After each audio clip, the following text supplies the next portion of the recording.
하나님의 말씀은 계시록 20장 1절에서부터 6절 다 같이 한 목소리로 읽겠습니다. 또 내가 보매 천사가 무저갱의 열쇠와 큰 쇠사슬을 그의 손에 가지고 하늘로부터 내려와서 용을 잡으니 곧 옛 뱀이요 마귀요 사탄이라. 잡아서 1000년 동안 결박하여 무저갱에 던져 넣어 잠그고 그 위에 임봉하여 1000년이 차도록 다시는 만국을 미혹하지 못하게 하였는데 그 후에는 반드시 잠깐 노이니라.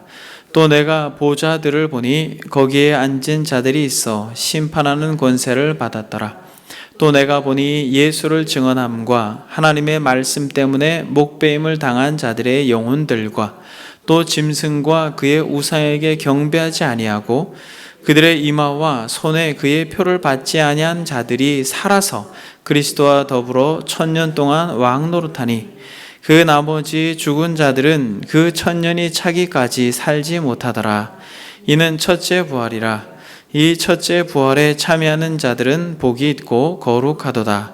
둘째 사망이 그들을 다스리는 권세가 없고 도리어 그들이 하나님과 그리스도의 제사장이 되어 1000년 동안 그리스도와 더불어 왕 노릇하리라. 아멘. 지난 시간에 우리는 마지막 때에 있을 두 개의 잔치에 대하여 생각을 해보았습니다. 첫 번째 잔치는 하나님을 소망하지 않고 그리스도를 믿지 않는 인생들, 결국 짐승과 또 거짓 선지자들에게 미혹받아서 이마와 손에 표를 받은 그들은 결국에는 새들의 잔치의 먹잇감이 될 것이다라고 말합니다. 계시록 19장 17절 18절을 한번 보겠습니다. 지난주의 말씀인데 또 내가 보니 한 천사가 태양 안에 서서 공중에 나는 모든 새를 향하여 큰 음성으로 외쳐 이르되 와서 하나님의 큰 잔치에 모여 왕들의 살과 장군들의 살과 장사들의 살과 말들과 그것을 탄 자들의 살과 자유인들이나 종들이나 작은 자나 큰 자나 모든 자의 살을 먹으라. 마치 모든 새들, 독수리, 까마귀와 같은 이런 새들이 와서 죽은 시체들의 살을 뜯어먹는 것과 같은, 성경 속에서 이렇게 새들이 와서 시체를 뜯어먹는 것은 극한 저주라고 말씀하고 있는데, 이처럼 마지막 때에 두 개의 잔치 중에 하나의 잔치는 새들이 시체를 배불리 먹는 잔치인 것입니다. 그렇다면 여러분, 또 다른 잔치는 무엇입니까? 이렇게 새들의 먹잇감이 되어서 아주 비참한 최후를 맞이하게 될 짐승과 거짓 선지자, 그들을 따랐던 이들의 최후의 잔치가 결국 그들의 살을 내어주는 죽음의 잔치다라고 말씀을 드렸고, 또 다른 잔치는 끝까지 예수를 그리스도로 믿고 주를 소망하며 이 땅을 살았던 참된 성도들이 누리는, 예수 그리스도를 신랑으로 하고 교회가 거룩한 신부가 되고 새 예루살렘, 거룩한 도성이 되어서 영광스러운 혼인잔치가 기다리고 있다라고 지난 시간에 말씀을 드렸습니다. 그러면서 그 연장선상에서 여전히 이 요한계시록 17, 18, 19, 20장은 결국 바벨론의 멸망과 두 짐승의 멸망, 그리고 사단의 완전한 패망과 아울러서 그 사단을 쫓았던 불신자들의 말할 수 없는 멸망에 대하여서 결국 불못에 던져지는 것을 20장 마지막 절까지 기록하고 있습니다. 그러면서 20장 1절에서부터 계속해서 20장에서는 기독교 역사 속에서 특별히 요한계시록을 해석할 때에 정말 어려운 한 단어가 등장을 합니다. 그래서 이것을 이 시간에 저와 여러분들이 한번 고민을 해보아야 되는 것이에요. 여러분, 역사 속에서 이 계시록을 연구하는 이들에게 있어서 참 어려운 표현 한 단어가 여기 나옵니다. 그것이 무엇입니까? 1000년이에요. 1000년. 이 1000년에 대한 해석 때문에 종말론에 대한 이해가 갈리고, 이 종말론에 대한 이해가 갈리기 때문에 신앙의 삶의 태도가 완전히 다양한 양상으로 드러나는 것을 우리는 우리의 주변에서 보게 됩니다. 그리고 이 1000년의 이해의 잘못된 오해로 인하여서 종말론에 대한 아주 이 극단적인 이해로 인하여 시한부 종말론까지 등장하게 되는, 그러므로 저와 여러분들이 오늘 이 천년이라는 이 개념을 통하여서 깨닫게 되는 종말론, 이 종말론을 우리가 잘 받아들임으로 인하여 저와 여러분들이 이미와 아직이라고 하는 사이에 게재된 구원사적 긴장의 종말을 사는 우리의 모든 현실 가운데 균형 잡힌 삶으로 체현되어지기를 소망합니다. 이 종말에 대한 이해가 바르지 못하다면 이 땅에서 하나님께서 정말 그리스도인으로 살아내기를 원하는 삶의 내용을 가질 수가 없는 것이에요. 많은 이단들이 이러한 연약함을 가지고 있습니다. 그런 부분에 있어서 성령께서 이 시간 저와 여러분들에게 지혜를 주셔서 어려운 부분이지만은 이 진리의 말씀을 깨달아 올바른 종말에 대한 이해를 가질 수 있기를 바랍니다.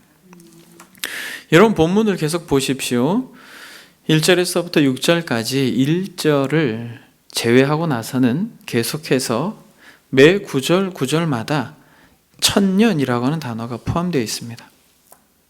2절에 보니까 용을 잡으니 곧 옛 뱀이요 마귀요 사탄이라 잡아서 천년 동안 결박하여 라고 말합니다. 무정에게 던져 넣어 잠그고 그 위에 임봉하여 천년이 차도록 이라고 표현하고 있습니다. 4절에도 보니까 그리스도와 더불어 천년 동안 왕 노릇하리라 라고 표현하고 있고, 5절에도 그 나머지 죽은 자들은 그 천년이 차기까지 라고 표현합니다. 6절에서도 마지막 부분에 보면 그들이 하나님과 그리스도의 제사장이 되어 천년 동안 그리스도와 더불어 왕 노릇하리라 라고 천년이라는 말을 계속해서 반복하고 있습니다. 여러분, 이 천년의 이해에 따라서 이 1절부터 3절까지 말씀하고 있는 천년 동안 산탄이 결박되어서 만국을 미혹하지 못한다라고 하는 말이 어떤 의미인지, 그리고 4절부터 6절까지 천년 동안 성도들이 그리스도와 더불어 왕 노릇한다라는 게 무엇인지를 우리는 알게 될 것입니다. 그래서 여러분, 우리는 천년 동안 이 사단의 결박과 성도들의 왕 노릇한다라고 하는 것에 대한 바른 해석을 위해서 우리는 조금 어려운 길을 가야 되는 것이에요. 역사 속에서 이 천년이라고 하는 개념을 가지고 결국에는 이 천년이 문자적 천년이냐 아니면 상징적인 천년이냐, 아니면 이 천년이 지상에서의 천년이냐 아니면 천상에서의 천년이냐, 아니면 이 천년이 주님이 재림 전이냐 주님의 재림 후냐에 따라서 세 가지 압축하여서 종말론적 견해가 있습니다. 다시 한번 말씀드리겠습니다. 이 천년이라고 하는 것이 문자적 천년이냐 아니면 상징적인 천년이냐, 그리고 이 천년이 이 땅에서 지상에서의 천년이냐 아니면 천상에서의 천년이냐, 그리고 이 천년이 주님께서 재림하시기 전의 천년이냐 아니면 재림 후의 천년이냐에 따라서 종말론적 이 천년설이 크게는 세 개로 구분되어진다는 것이에요. 세 개로 어떻게 구분되어지냐면 전천년설, 후천년설, 무천년설, 이렇게 구분이 되어집니다. 이것을 자세하게 설명을 한다는 건 참 힘든 거예요.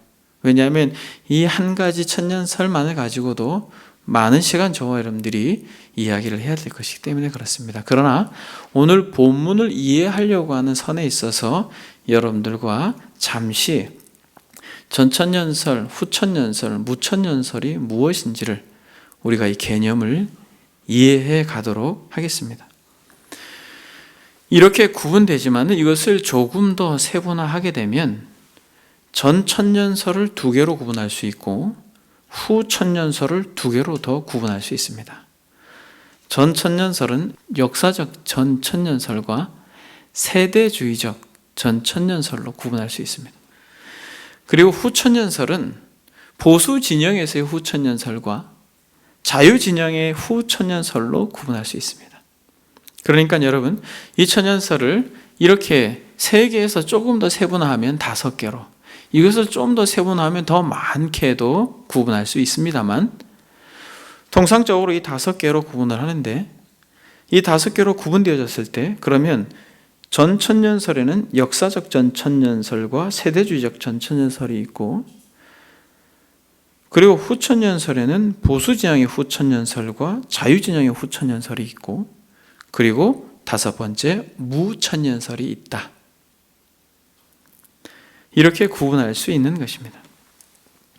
이렇게 5개로 구분되어진 어떤 이 천년에 대한 이해로 인한 종말론적 개념이 역사를 거듭하면서 계속해서 학자들이 연구하면서 무시되는 천년설이 있습니다. 그러니까 덜 중요하게 여기는 천년설이 있어요. 그것이 바로 많은 학자들에게 의해서 현재는 많이 외면받고 있는 천년설 주장은 바로 후천년설입니다.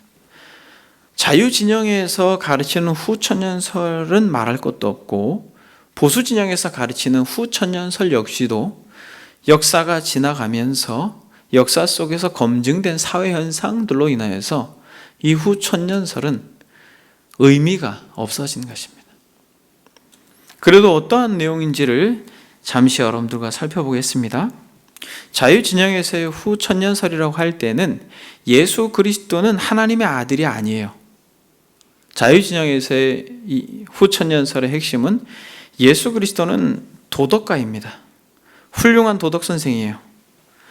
그러니까 위대한 도덕가인 예수의 교훈으로 세상이 점차적으로 진화되어 어느덧 지상 낙원이 세워지게 된다라고 하면서 그것을 천년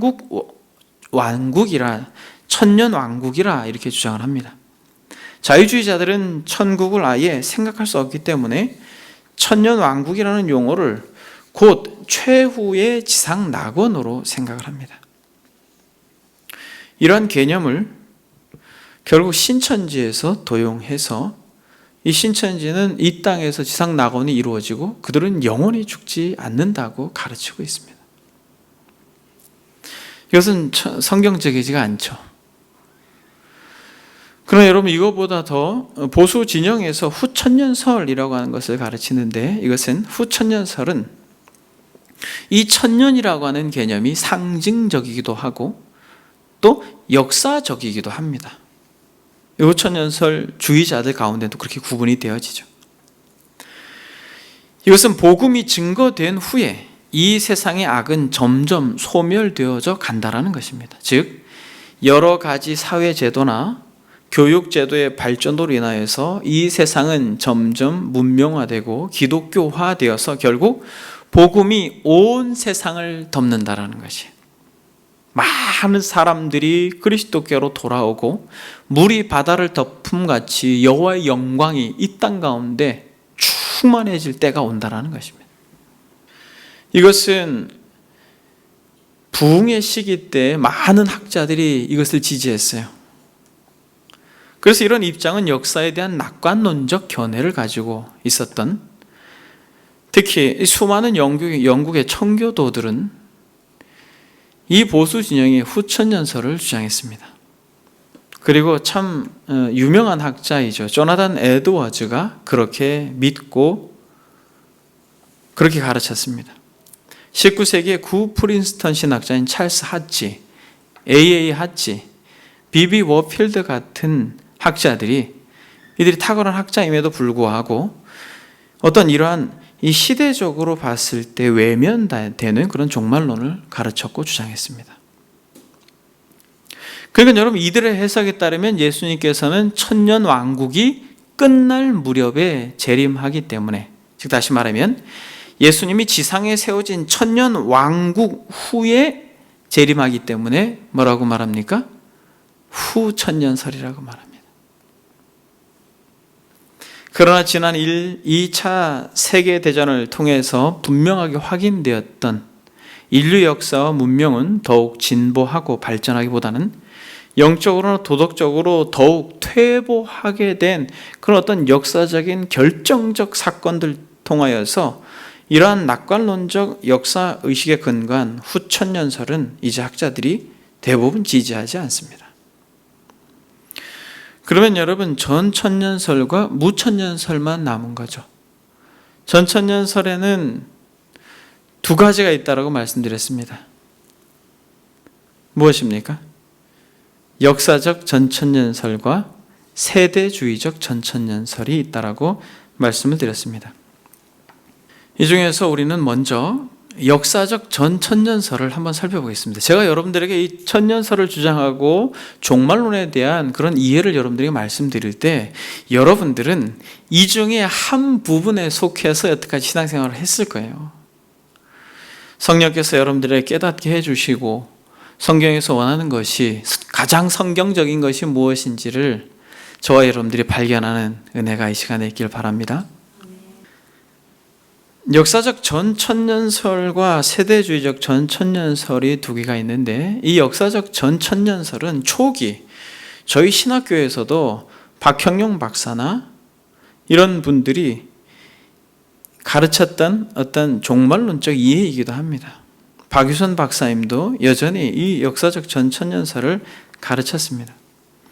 이 해석에 의하면 요한계시록 20장은 문자적인 입장에서 철저하게 해석하는 것입니다.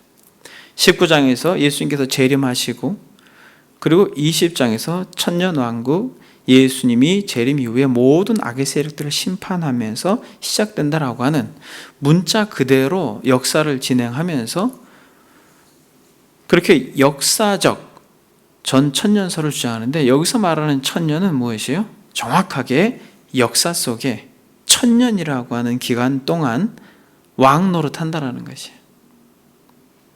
역사 속에. 그러니까 전천년이라고 말할 때는 천국 왕국 전에 누가 임하는 것이에요? 예수 그리스도께서 임하시는 것입니다. 그러니까 예수 그리스도께서 임하고 나서 천년 왕국이 오는 것이에요. 아마겟돈 전쟁이 일어나서 결국 천년 왕국이 시작되고 그리고 다시 주님께서 재림하심으로 마지막 곡과 마곡의 전쟁이 벌어지는데 이 전쟁에 대해서는 다음 시간에 우리가 한번 더 구체적으로 살펴보기를 원하고 결국 천년 왕국 전에 예수님이 재림하신다라는 뜻입니다. 세미한 부분에 있어서 다양한 입장들을 제시하고 있습니다만 공통적으로 그리스도의 재림 후 실제적으로 이 땅 가운데 천년 왕국이 실현되어 성도들이 그리스도와 더불어서 이 세상에서 천년 동안 왕 노릇 한다라고 가르칩니다.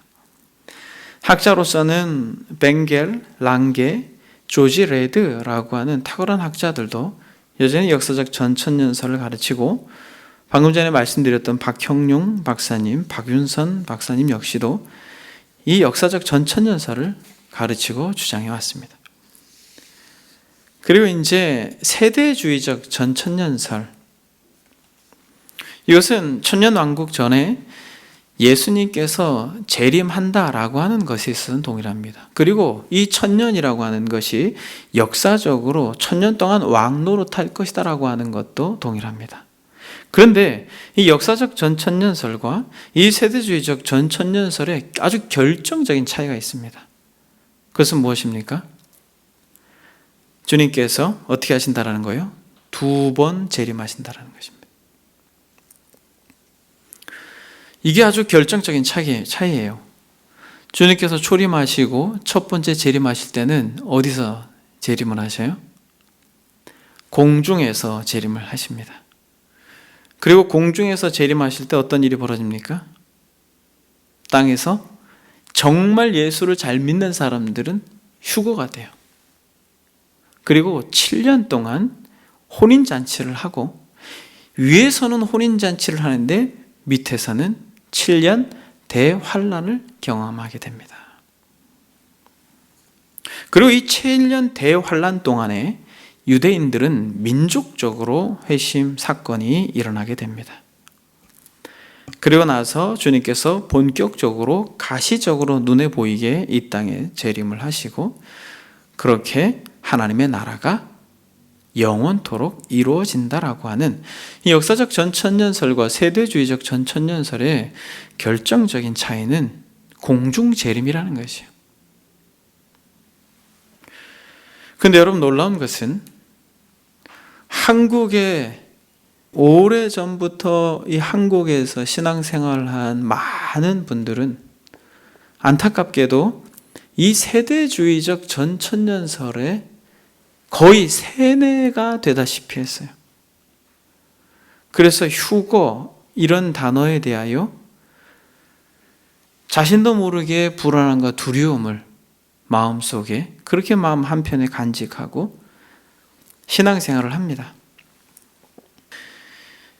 이 전천년설의 이 세대주의적 전천년설의 입장에서 정말 강조되었던 것은 휴거입니다. 이 전통적인 휴거의 개념하고는 좀 다르죠. 아일랜드계의 영국인인 존 넬슨 다비라고 하는 19세기 학자는 이 세대주의적 전천년설을 주장합니다. 이것을 미국의 스코필드라고 하는 박사님은 손질해서 주석책까지 내고 많은 학생들을 길러내서 결국에는 전 세계로 이 세대주의 전천년설을 유포합니다. 우리 한국에 들어온 많은 선교사들 초기에 그들은 모두 다 이 19세기에 이 세대주의적 전천년설에 입각하여서 종말론을 가르칩니다. 특히 우리 한국 교회의 참 존경스러운 목사님들, 길선주 목사님, 손영한 목사님도 세대주의적 전천년설을 가르치셨습니다. 그것은 극한 고난 가운데 일제 치하에서 그 고통을 견뎌낼 때에 어떤 철학적 또 신앙적 지지 기반이 되었던 것은 사실입니다. 그러나 분명한 것은 이 세대주의적 전천년설은 역사적 전천년설보다도 훨씬 더 성경적이지 않다라는 것입니다. 이 역사적 전천년설의 이 천년왕국의 주체는 교회인데 세대주의적 전천년설에 있어서 이 천년왕국의 주체는 유대인이에요. 그러니까 예수 그리스도의 초림과 재림 사이에 역사하셨던 그분의 사역에 의미가 없고 분명히 그리스도께서 이 땅 가운데 성령을 보내주심으로 허락하신 교회의 영광이 철저히 무시되어지고 유대인들이 주가 되고 이방인 그리스도인들은 객이 되어지는 엉뚱한 구조로서의 종말론이 전개되어지는 것입니다. 근데 많은 사람들이 이 세대주의적 전천년설을 지금도 가르치고 있습니다.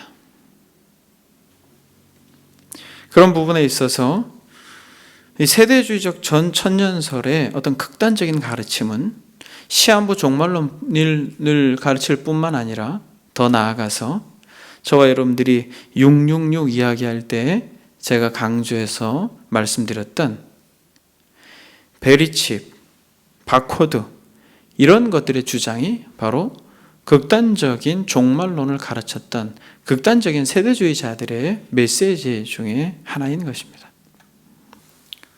그러나 최근에 세대주의 안에서 점진적 세대주의가 등장하므로 언약 신학을 수용하고 있다는 점에 있어서 무조건 세대주의적 전천년설을 터부시하는 것 역시도 조심해야 될 부분이 있는 것은 또 우리가 경계해야 할 것입니다. 마지막으로 무천년설에 대하여 생각해 봅시다. 지금까지 잘 따라오셨어요? 무천년설, 이 전천년설, 후천년설을 우리가 이제 이렇게 살펴보았고, 무천년설에 대하여서 여러분 생각해 보겠습니다. 이 견해는 천년 왕국이 문자적으로 천년이 아니라는 것이에요. 이 천년 왕국을 문자적으로 볼 것이냐 아니면 상징적으로 볼 것이냐 이것 때문에 구분이 되어진다고 말했죠. 그리고 주님이 재림 전이냐 재림 후냐로 구분된다고 말씀드렸습니다. 재림 전이냐 후냐로 구분되어지는 것으로 전천년설과 후천년설로 그렇게 구분이 됐지만은 특별히 이 천년 왕국이 문자적으로 천년이 아니라고 하는 것 속에서 이 전천년설과 무천년설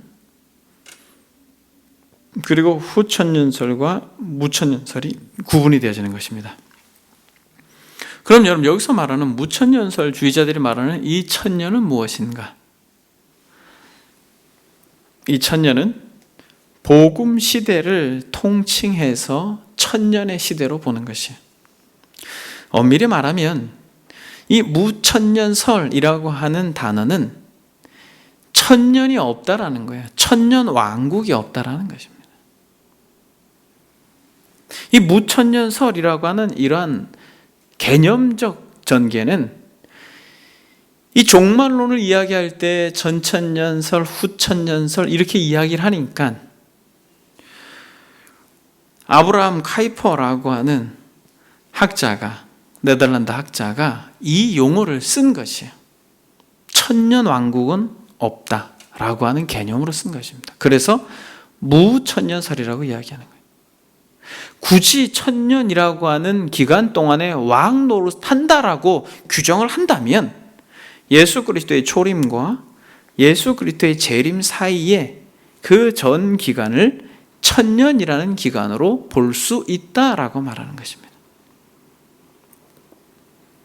그래서 복음 시대를 상징한다, 이 천년이라는 기간이 그렇게 이야기를 합니다. 즉 예수 그리스도께서 승천하시고 오순절날 성령 강림으로 말미암아 출발한 초대교회로부터 예수 그리스도의 재림까지, 그리고 최종 심판이 시행되어지는 때까지, 즉 그리스도의 초림, 엄밀히 말하면 죽으시고 부활하셔서 성령이 임하신 그때부터 그리스도께서 다시 오셔서 영광스러운 하나님의 나라가 새롭게 펼쳐질 그때까지를 천년의 기간이다 라고 하는 상징적인 의미를 담아내고 있다 라고 말씀하고 있는 것입니다.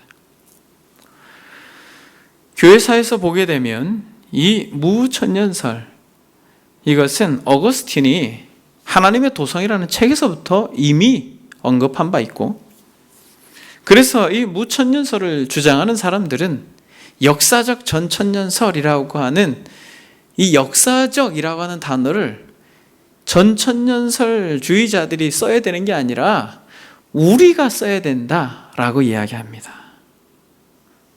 오리겐에서부터 어거스틴에게서부터 이 무천년설의 개념을 계속 가르쳐 왔기 때문에 진짜 역사적 가르침은 무천년설이다 이렇게 주장을 합니다.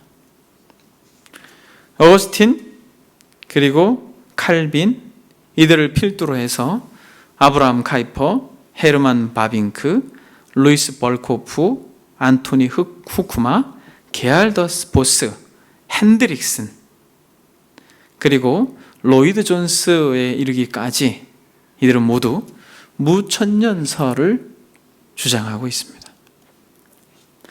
여러분들은 지금 다 처음 들어보는 분들이겠습니다만 조금이라도 어떤 이러한 신학에 관심이 있는 분들이라면 이분들이 개혁주의자로서 얼마나 많은 사람들에게 긍정적인 어떤 신학과 신앙의 영향을 미쳤는지 알 것입니다. 그래서 지금 현재 개혁주의를 가르치는 신학교에서 이분들의 책, 안토니 후쿠마, 게알더스 보스, 루이스 벌코프, 헤르만 바빙크, 이런 분들의 책을 교재로 사용하고 있습니다. 그래서 현재 많은 개혁주의자들은 무천년설에 지대한 관심이 있다는 것을 저와 여러분들이 알아야 할 것입니다. 그러니까 천년은 상징적인 숫자라는 것이에요. 14만 4천도 상징적인 숫자인데 왜 이 천년만, 왜 문자적으로만 해석하냐라는 것이에요. 계시록에 많은 숫자들이 상징적인데 왜 유독 이 천년만 문자로 보냐라고 하는 것입니다. 사랑하는 여러분, 이렇게 이 천년이라고 하는 개념이 문자적이냐 아니면 상징적이냐 아니면 그리스도의 재림 전이냐 재림 후냐라고 하는 것으로 5가지의 천년설에 대하여 여러분들에게 말씀을 드렸습니다. 그렇게 간단하게 여러분들에게 정리를 해드렸습니다. 사랑하는 여러분, 여러분들은 여러분들이 지금까지 신앙생활하면서 무엇에 대하여 근거하여 종말에 대한 이해를 가지고 계셨습니까?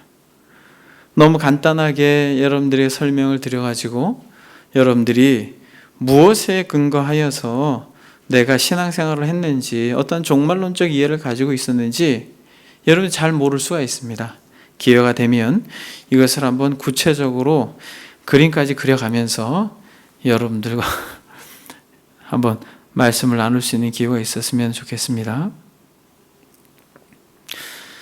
여러분, 지금 여러분들이 따르고 있는 어떤 종말론적 이해를 잠시 접고, 저는 이 천년왕국이라는 이 개념조차도 달갑게 생각하지 않아요. 천년왕국. 왜 천년왕국이라고 하는 표현을 사용했냐면, 천년 동안 왕 노릇하리라 라고 하는 이 표현 때문에 그래요.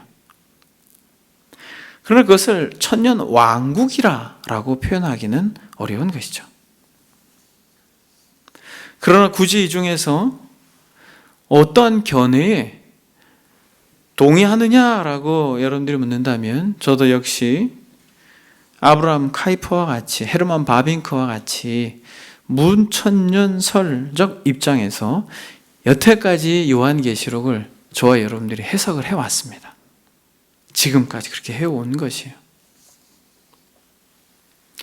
그런 의미에서 여러분, 제가 말씀 서두에 여러분들에게 던진 두 가지 질문에 대한 답을 우리는 이제 해야 되는 것입니다. 기억나십니까, 여러분? 첫 번째는 1절부터 3절까지 천년 동안 무적행 가운데 이 사단이 붙잡혀 있음으로 인하여 미혹하지 못하게 하였다라고 하는 것이 어떤 의미인가라는 것이에요. 이게 천년이라고 하는 것이 상징적인 의미라면, 그리고 이 천년이라고 하는 것이 예수 그리스도께서 죽으시고 부활하신 후에 성령께서 임한 교회 시대가 이 천년의 시대라면 1절부터 3절까지가 어떻게 해석되어져야 되냐라는 것이, 한번 보겠습니다. 1절, 또 내가 보매 천사가 무저갱의 열쇠와 큰 쇠사슬을 그의 손에 가지고 하늘로부터 내려와서 용을 잡으니 곧 옛뱀이요 마귀요 사탄이라 잡아서 천년 동안 결박하여 무정에게 던져 넣어 잠그고 그 위에 임봉하여 천년이 차도록 다시는 만국을 미혹하지 못하게 하였는데 그 후에는 반드시 잠깐 놓으니라, 그렇게 이야기합니다. 여러분, 여기서 이 천년 동안 사단이 무저갱 속에 있다, 그러므로 만국을 미혹하지 못한다라고 말할 때 무저갱이라고 하는 단어는 아비소스, 영어로는 어비스라고 하는 말을 번역한 것입니다. 이것은 어떤 의미냐면 밑에 어떤 받침이 없이 밑이 뚫린 구덩과 같은 것이에요. 밑이 없는 깊은 구렁을 의미하는 것입니다. 사탄을 그런 구덩이에 가뒀다라는 것이에요. 이 기간이 천년이며 천년이 차면 반드시 잠깐 놓이는 때가 온다라는 것입니다. 그것은 완전히 박멸하기 위하여서 잠깐 놓이는데, 이것은 사탄 마귀 옛 뱀이라고 말할 때 하와를 미혹했던 바로 그 자입니다. 바로 그 사탄이에요. 근데 이 사단이 어떻게 하지 못하도록 무저갱에 지금 가둬 놓았습니까? 만국을 어떻게 하지 못하게? 미혹하지 못하게 라고 그렇게 했습니다. 여러분, 미혹하는 건 무엇이에요? 마치 사단이 하와를 미혹하였던 것처럼 하나님을 믿지 못하고 철저히 자기를 우상시하면서 거짓된 것을 숭배하며 살 수 있도록 그렇게 미혹한 것처럼 만국을 미혹하지 못하게 했다라고 이야기합니다. 그러나 여러분, 주님께서 이 만국을 미혹하였던 이 사단을 어떻게 하셨어요? 예수 그리스도께서 오셔서 죽으시고 부활하심으로 말미암아 어떻게 했다라는 거예요? 무저갱에 집어넣었다라는 것입니다. 여러분, 이것이 어떤 의미에서 우리에게 이해되어지냐면, 아니 목사님, 지금도 여전히 사탄이 역사하고 있지 않습니까? 그렇죠. 여러분, 역사하고 있습니다. 그러나 이 무저갱에 가둬놓고 만국을 미혹하지 못하게 했다라고 말하는 것은 구약과 신약, 즉 구약 시대와 신약 시대를 구분하면서 우리가 생각해 볼 필요가 있는 것입니다. 여러분, 구약 시대와 신약 시대의 차이를 여러분들이 한번 보십시오. 지난 2000년의 교회사는 타락과 배교의 역사라고 볼 수 있습니다. 교회사가 그래요. 종교전쟁을 일으키기도 하고 타락하고 배교하였습니다. 그러나 다른 관점에서 보게 되면 여러분, 지난 2000년 동안 예수 그리스도께서 죽으시고 부활하신 후에 성령께서 임하시고 좌정하시고 제자들에게 성령이 임함으로 말미암아, 바울에게 성령이 임함으로 말미암아, 성령이 내주함으로 말미암아 어떤 역사가 일어났습니까? 2000년 동안. 여러분, 2000년 동안 교회사적으로 하나님의 나라가 굉장히 확장되었고 지금 전 세계에 정말 많은 부분 복음이 증거되었습니다. 아직까지 미전도 종족, 복음이 들어가지 않은 미전도 종족이 많이 있지만은, 그러나 선교학적으로 정말 많은 부분 어두운 땅이 빛으로 변했어요. 절망적인 땅이 빛으로 바뀌었습니다. 소망이 없는 땅이 소망의 땅으로 바뀌었어요. 대한민국도 마찬가지죠. 여러분, 복음이 들어오기 전에, 우리 한국 초대교회 복음이 들어오기 전에 한국은 어떤 땅이었어요? 영적으로 절망적이었죠. 어둠이었습니다.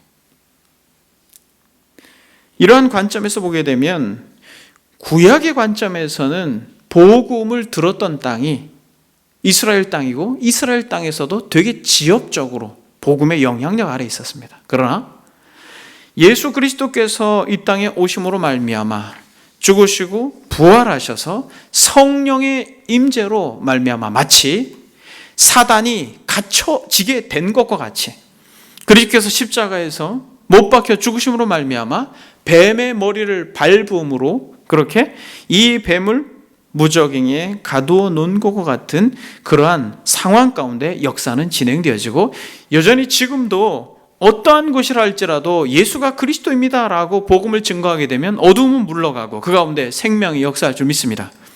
여러분, 이것이 결국에는 만국을 미혹하지 못하도록 하나님께서 성령을 통하여서 복음의 능력을 가지고 이 선교적 개념으로 확장되어져 가는 그런 선교적 사명의 내용을 이 안에다가 담아낸 것이에요.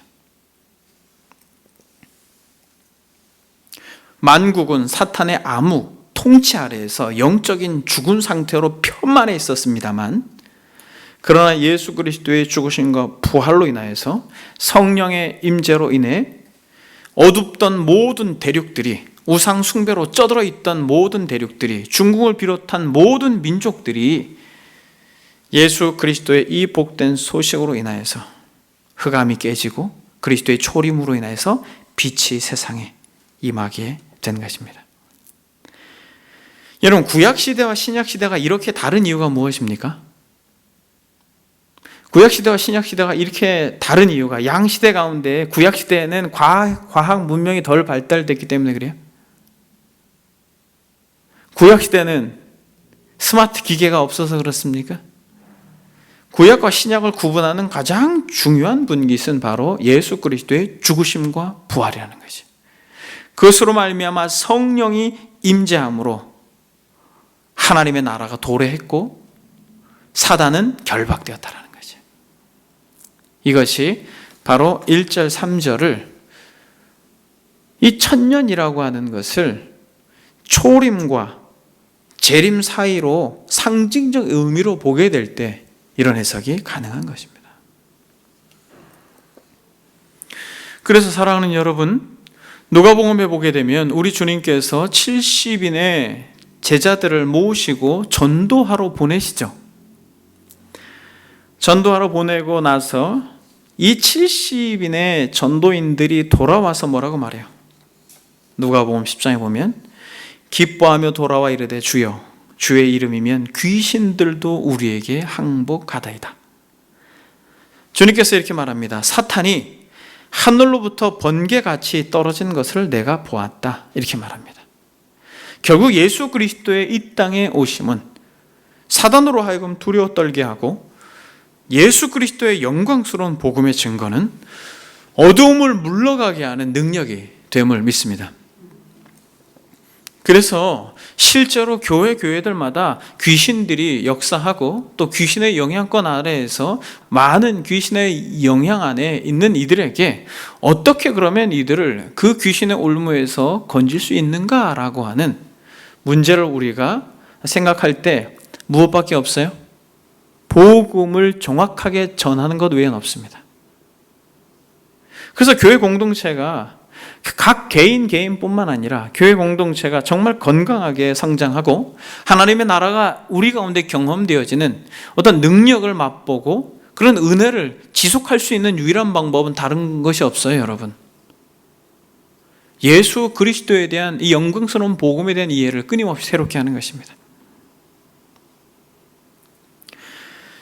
예수님께서 공세 기간 사단의 권세를 꺾으시고 하나님의 나라를 그 공세 기간에 계속해서 임하게 하셨다면 그의 죽으시고 부활하신 후에 성령께서 도래한 것은 마치 사단을 무적행으로 보내고 얼고 맨 것과 같다라는 것이에요.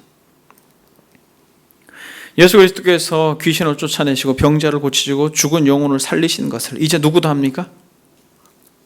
성령의 충만함을 힘입어서 베드로도 그리하였고 바울도 그리하였습니다. 베드로도 일어나 걸으라라고 할 때에 놀라운 역사가 있었습니다. 바울의 옷자락을 만졌을 때 놀라운 기적이 있었어요. 성령께서 사단을 결박하셨음을 믿습니다. 우리 주님께서 결정적으로 십자가에서 뱀의 머리를 박살내었습니다. 예수님은 십자가에서 사탄이 이 세상에서 더 이상 자신이 주체로서 지배할 수 없도록 모든 근거를 법적으로 박탈해 놓으셨습니다. 이것이 바로 오늘 본문에서 말하고 있는 의미인 것이에요.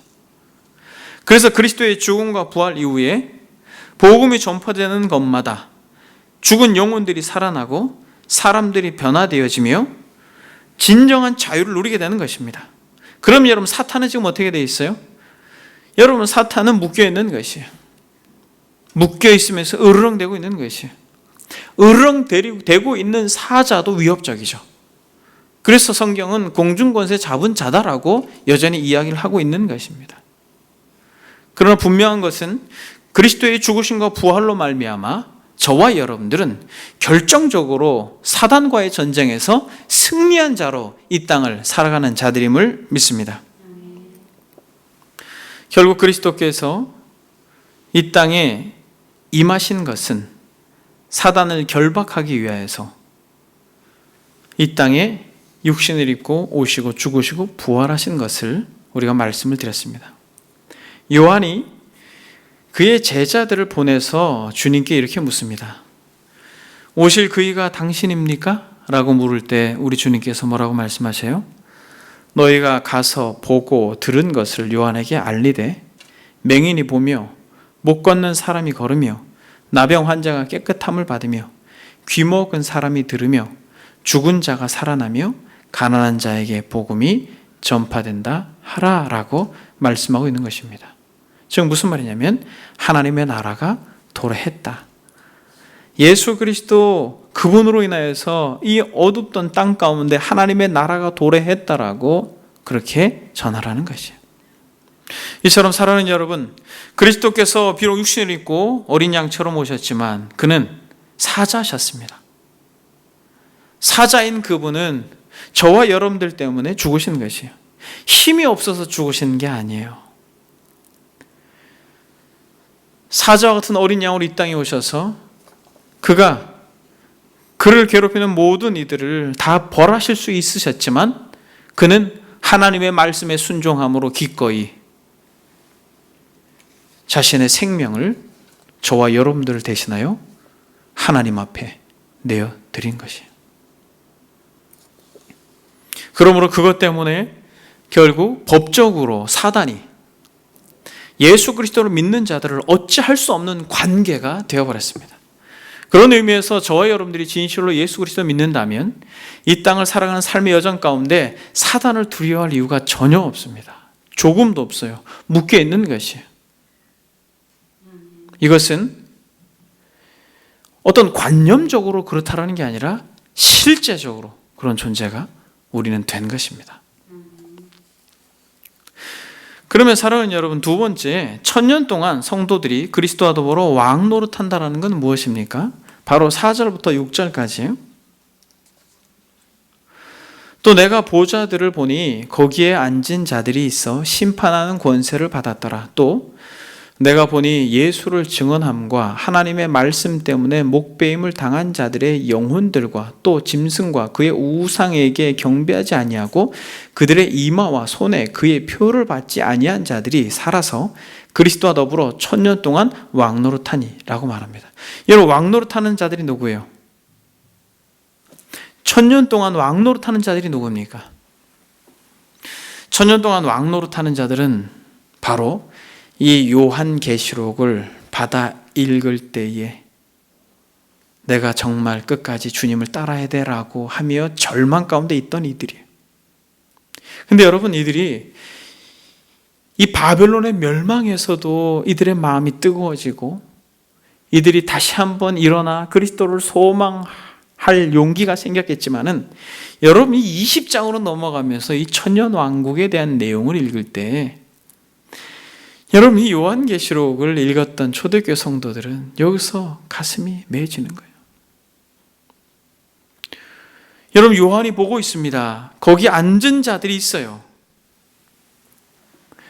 심판의 권세를 받은 자들이 있습니다. 예수를 증언함과 하나님의 말씀 때문에 목배임을 당한 자들. 여러분, 이것을 읽는 자들은 자기와 같이 예배를 드렸던 사람이, 자기와 같이 예수가 그리스도입니다라고 고백했던 그런 형제가, 자매가 바로 눈앞에서 목이 잘려가고 불에 타는 것을 봤어요. 그래서 예수를 증언함으로 인하여서, 예수가 그리스도입니다라고 고백하는 것으로 인하여서, 예수를 끝까지 믿겠습니다라고 결단하는 것으로 인하여서,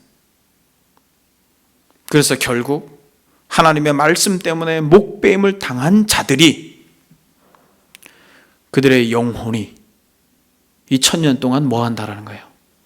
왕 노릇한다라는 거예요.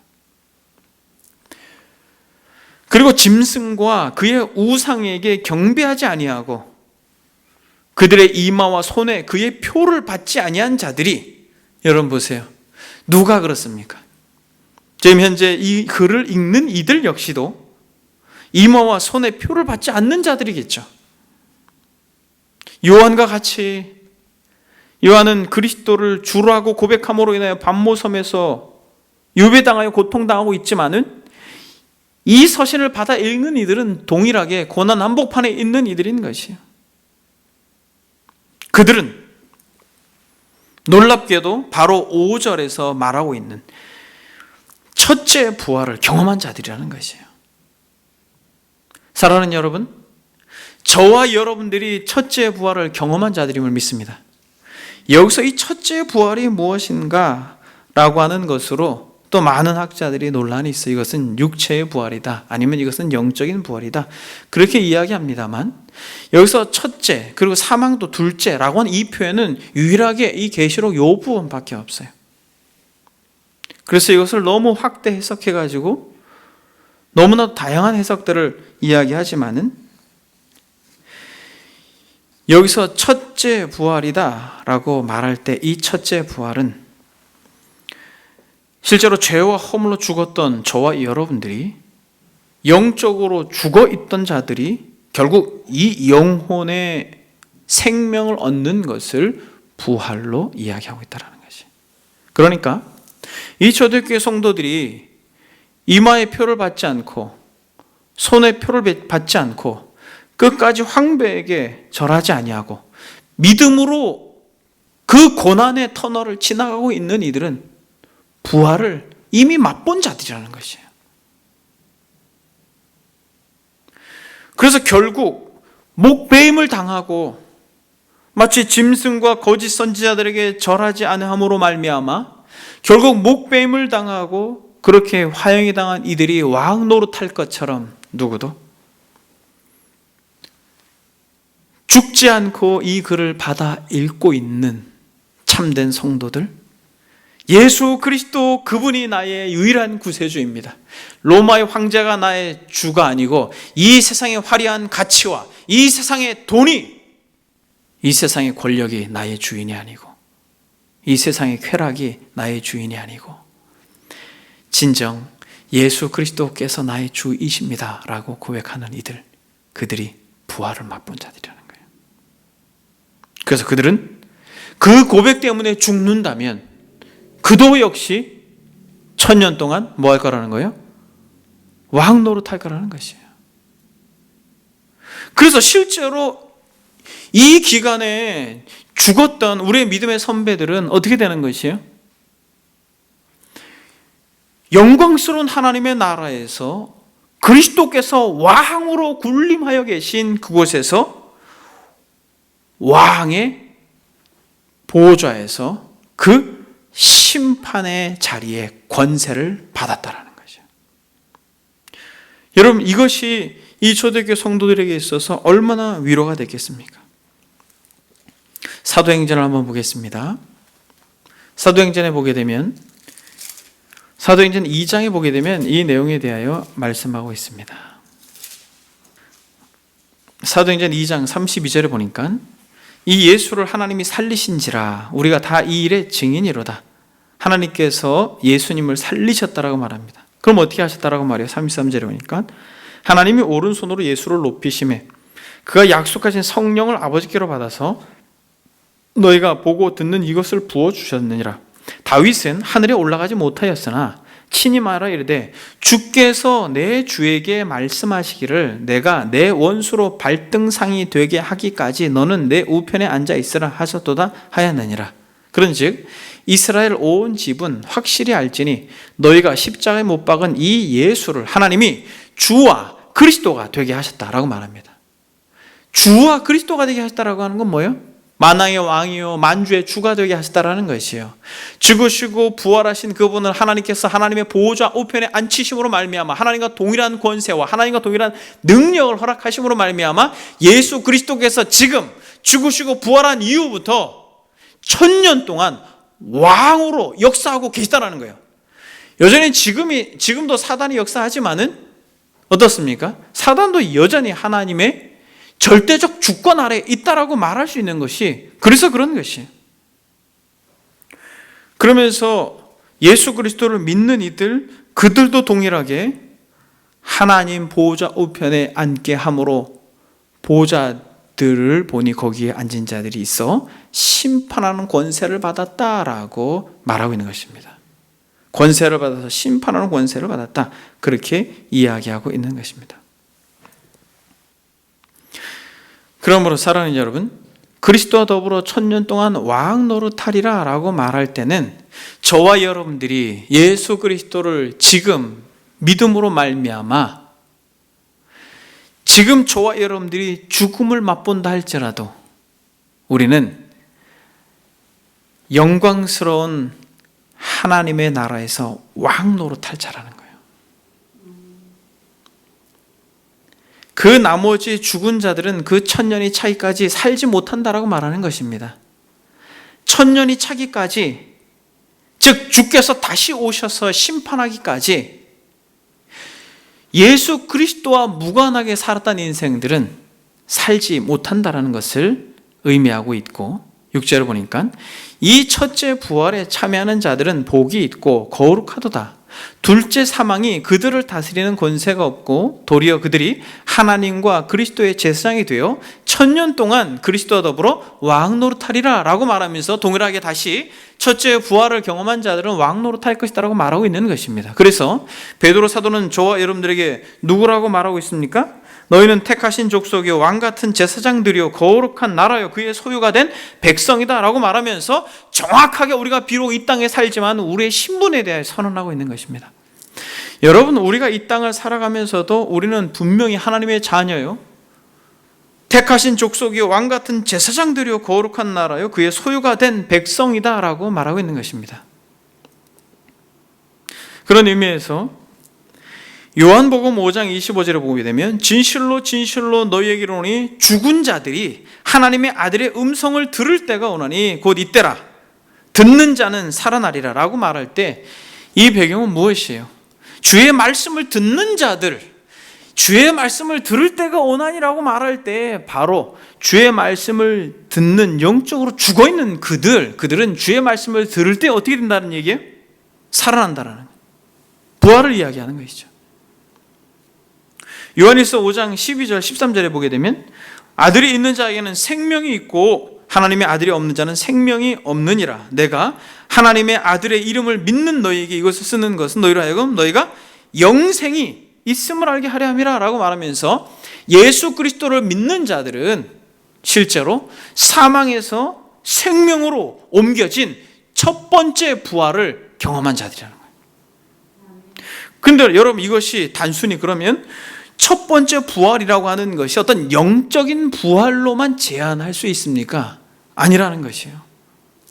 영적으로 살아난 인생들은 결국 예수 그리스도께서 물리적으로 죽으셨고 물리적으로 부활하셨듯이 저와 여러분들이 부활할 거라는 것이에요. 그것을 우리는 믿는 것입니다. 언제 부활합니까? 역사의 마지막 때 그리스도께서 다시 오실 때 우리는 진짜 부활체를 입을 거라는 것이에요. 그래서 사랑하는 여러분, 여기서 첫 번째 부활이다라고 말하는 것, 어떤 학자들은 예수 믿는 사람들이 죽어서 낙원으로 가는 것이 첫 번째 부활이요, 그리고 그리스도께서 다시 오셔서 실제적 육체가 부활할 것이다 라고 하는 부활을 첫 번째 부활과 두 번째 부활을 그렇게 말하기도 합니다. 그러나 분명한 것은 이 두 가지 의미를 같이 이 첫 번째 부활이라고 하는 것에 담아내고 있다는 것이에요. 영적인 부활과 육체적인 부활이 바로 여전히 이 첫 번째 부활에 담겨져 있고, 저와 여러분들과 같이 예수 그리스도를 믿음으로 말미암아 부활을 경험한 사람들은 어떻습니까? 두 번째 죽음은 우리에게는 경험되지 않는다라는 것이에요. 그래서 믿는 자들에게 죽는다라고 말하지 않고 뭐라고 말합니까? 잔다라고 말하는 것이에요. 그래서 사랑하는 여러분, 저와 여러분들은 죽음을 정복한 자들이에요.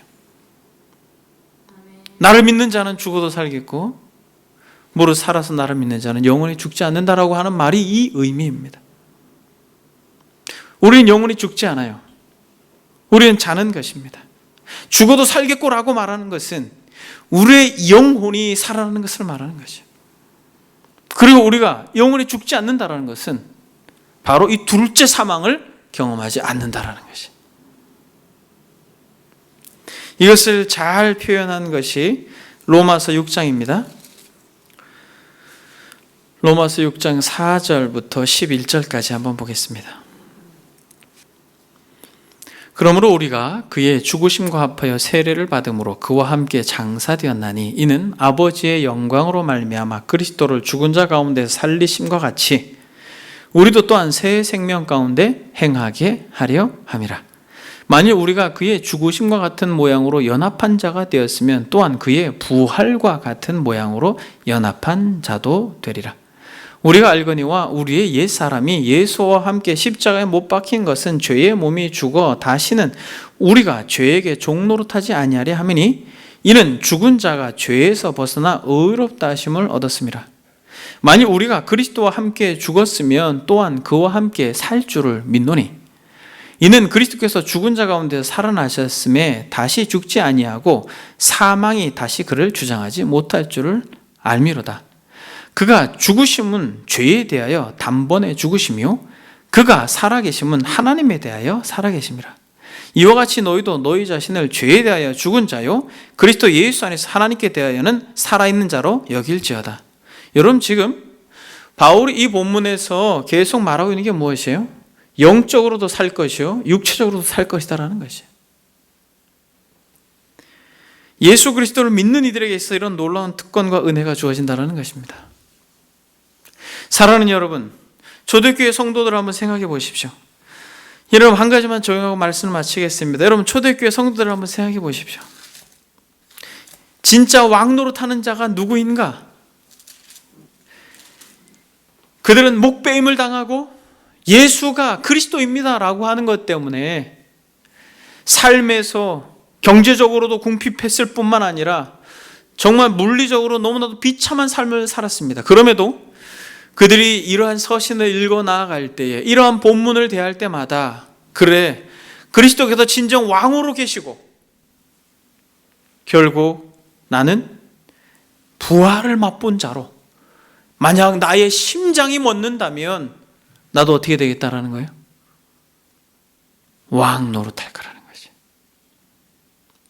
진짜 영광스러운 하나님의 나라에서 왕 노릇할 것이다라고 하는 분명한 소망 가운데 그들은 좌절하지 않고 포기하고 싶었지만은 포기하지 않고 절망하고 싶었지만은 절망하지 않고 다시 일어나서 마치 아가서에서 이 솔로몬이 그 여인에게 말한 것처럼 나의 어여쁜 자야, 일어나서 함께 가자.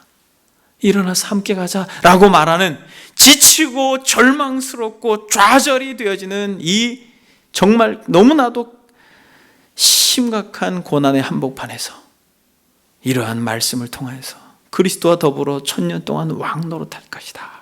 하나님과 그리스도의 제사장이 되어 1000년 동안 그리스도와 더불어 왕 노릇할 것이다 라고 말하는 이 왕 노릇할 것이다 라고 하는 이들이 결국 복음으로 인하여, 하나님의 말씀으로 인하여, 예수를 증언함으로 인하여 하나님의 말씀 때문에 목배임을 당한 이들이 이 말씀을 읽음으로 바로 죽어도 지금 하나님께서 천상에서 여전히 진행되어져 가고 있는 성령의 임재로 말미암아 또 그리스도의 재림으로 말미암아 천상에서 완벽하게 이루어서 진행되어지고 있는 영광스러운 하나님의 나라가 바로 죽음의 강을 넘어서 경험될 것이다라고 하는 기대와 소망을 가지고 그들이 끝까지 믿음을 견딜 수 있었다는 걸 우리가 보게 됩니다.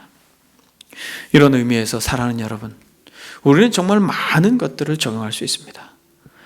사단이 기세등등한 것처럼 보이지만 마치 쇠사슬에 묶인 사자와 같다라는 것을, 그저 으르렁거리고 침을 흘리며 그렇게 우리를 위협하는 존재라고 하는 것을 우리는 알고 일어나십시오. 절망과 좌절 가운데 머물지 말고, 여러분 죄의 유혹 가운데 머물러 있지 말고 일어나셔서 그리스도의 영광을 우리가 바라봄으로 사단의 그러한 위협과 도전 앞에서 승리하는 저와 여러분들이 되기를 원합니다. 그리고 여러분, 이러한 이 천년의 개념 속에서 하나님께서 사단을 결박한 상태에 있다면, 그리고 끊임없이 어두움 가운데 복음이 전해지면 이 복음이 역사되어서 사망이 떠나가고 어두움이 물러가는 것이 역사 속에서 진행되어지고 있는 은혜의 때라면, 여러분, 저와 여러분들은 선교든 전도든 새롭게 인식을 해야 됩니다. 우리는 전하면 되는 것이에요. 여러분, 이러한 놀라운 역사를 펼쳐내 보여주고 계신 것이에요. 성령께서 초대교회 가운데 역사하심으로 수천 명씩 돌아오는 역사가 있었던 것이 여전히 지금도 가능하다는 거예요. 주님이 오시기 전까지 하나님은 역사를 그렇게 진행해 가고 있다는 것입니다. 교회가 세상에 근심이 되어져가는 이 시대 가운데 정말 거짓 가르침을 하는 이들이 너무나도 열심을 내며 전도하는 정말 어처구니 없는 이 시대 가운데 저와 여러분들이 일어나서 어떤 이러한 종말론적 이해를 가지고 어두움 가운데 빛으로 마치 그리스도께서 이 땅에 오셨듯 저와 여러분들의 삶이 이렇게 영혼을 살리는 역사가, 하나님의 나라의 확장이 저와 여러분들로 말미암아 되기를 바랍니다. 그러므로 너희는 택하신 족속이요 왕같은 제사장들이요 거룩한 나라요 그의 소유가 된 백성이니라고 말하면서 저와 여러분들로 하여금 하나님의 아름다운 덕을 선전하기 위해 부르셨다라고 말해요. 이것이 우리의 존재 이유입니다. 우리가 그리스도를 따르는 이유는 하나님의 영광, 그 이름을, 그 아름다운 덕을 선전하기 위함이에요. 그것은 우리가 철저히 오늘 본문이 말하고 있는 이러한 종말론적 이해를 가지고 이미와 아직이라고 하는 이러한 하나님의 나라의 개념을 가지고 철저히 믿음으로 반응하는 자들이 결국 하나님의 이름과 영광을 드러내는 존재들이 될 줄 믿습니다. 왕 같은 제사장으로 이 땅을 믿음으로 승리하는 저와 여러분들이 되기를 소망합니다. 여러분 시간 기도하겠습니다. 기도할 때 좀 어려운 내용을 여러분들과 다루었지만은 분명한 것은 예수 그리스도를 믿음으로 말미암아 하나님께서 우리에게 부활을 경험케 하셨고, 이 부활은 단순히 영적인 부활만이 아니라 우리가 진실로 부활하여 영광스러운 하나님의 나라에서 영생토록 그 은혜를 누릴 것이 분명하기에 주님, 주께서 다시 오시는 그날까지 우리에게 허락하신 귀한 사명, 왕같은 제사장으로서의 사명을 감당할 수 있도록 주께서 우리에게 은혜를 달라고 여러분 기도해 주시고, 특별히 여러분 예배를 위해서 여러분 꼭 기도를 해 주십시오.